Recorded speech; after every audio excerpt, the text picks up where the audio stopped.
Sabihin mo na kung bakit. Bakit kasi ganun bigla-bigla? Una pa lang nagpakatotoo ka. Hindi eh. Pabalik-balik ako. Alam mo naman yun, di ba? Ang hirap. Namumukha akong tanga yun pala. Kasal ka na. Una pa lang nagsabi ka na ng totoo. Hindi mo na ako pinahirapan. Pinahirapan mo pa ako eh.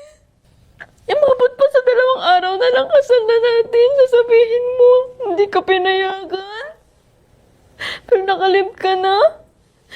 Parang hindi mo naman ako nakasama ng matagal. Tapos bibiglain mo ko ng sakit.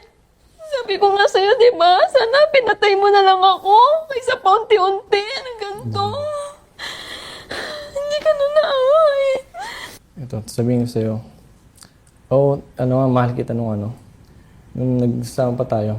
Pero in that time na-realize ko na nag-iiba yung ugali mo. Lagi mo na lang sinasaktan ng sarili mo.